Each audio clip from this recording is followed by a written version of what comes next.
महोदय, अध्यक्ष महोदय, एकतर याच्यात असं म्हटलं आहे की 0 ते 18 वर्षाच्या वयागटातील अनाथ मुलांना 0 ते 18 वयातील, आता 0 ते 18 नंतर जे मंदबुद्धीचे मुलं आहे ते पुढे कसं जगणार अध्यक्ष महोदय? आणि मग 0 ते 18च्या वर जे मंदबुद्धीचे आहे, ज्यांना पुनर्वसनाची सक्त गरज आहे जिवंत असेपर्यंत, म्हणून त्याची मर्यादा जिवंत असेपर्यंत वाढवून दिली पाहिजे अध्यक्ष महोदय. ज्यांना उचलून न्यावं लागतं त्यांना कुठेतरी मदतीची गरज असतं, म्हणून 0 ते 18 वर्षाच्या वरील जे पोरं आहेत संधी मिळत नाही, त्याच्यासाठी आपण काय उपाययोजना करणार अध्यक्ष महोदय? दुसरा प्रश्न, अनाथ पोरं आहे, त्याला जात नाही अध्यक्ष महोदय, ते कुठल्या धर्माचे माहीत नाही, त्याचा जन्म कुठे झाला, धर्म कुठला आहे, जात कुठला आहे हे माहित नाही, आणि म्हणून त्याला जेव्हा नोकरीवर लागतं तेव्हा त्याला ओपन कॅटेगरीमध्ये जाऊन स्पर्धा करावं लागतं.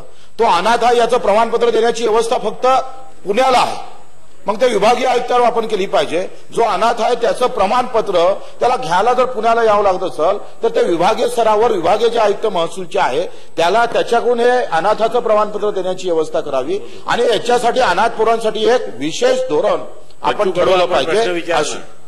महोदय, सन्माननीय सदस्य बच्चू कडूंनी अपंगांच्या बाबतीतला पहिला प्रश्न उपस्थित केला. या अपंगांच्या बाबतीमध्ये आपल्याला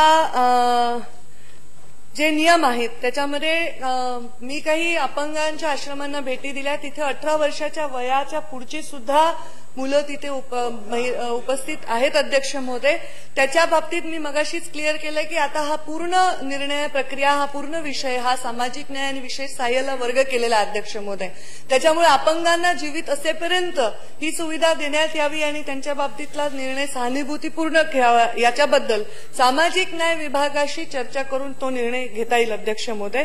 दुसरा विषय आपण जो सांगितला त्याच्यामध्ये आपण सांगितलं की जे अनाथांना कुठलीही जात नसते आणि त्यांना जे जात पडताळणी प्रमाणपत्र आहे ते मिळण्याची सोय नसते.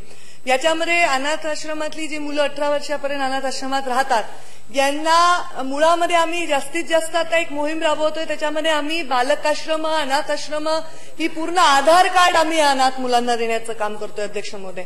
त्यांची आयडेंटिटी, बाकीच्या विभागांच्या बाबतीत काय निर्णय होईल तो होईल, पण या अनाथ मुलांच्या बाबतीत त्यांचं आधार कार्ड ही त्यांची आयडेंटिटी असेल, आणि त्यांना नोकऱ्यांमध्ये जसं जातीवर आरक्षण असतं, जसं नोकऱ्यांच्या बाबतीत किंवा इतर ठिकाणी आरक्षण असतं, तसं अनाथांच्या बाबतीत एखादं धोरण आखण्याची सूचना अतिशय चांगली आहे अध्यक्ष महोदय.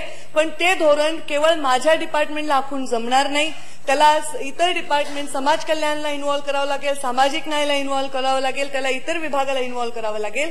तर आपण अशा प्रकारे सर्व डिपार्टमेंटला इन्व्हॉल्व करून याच्या बाबतीत सगळ्या डिपार्टमेंटची मतं घेऊ अध्यक्ष.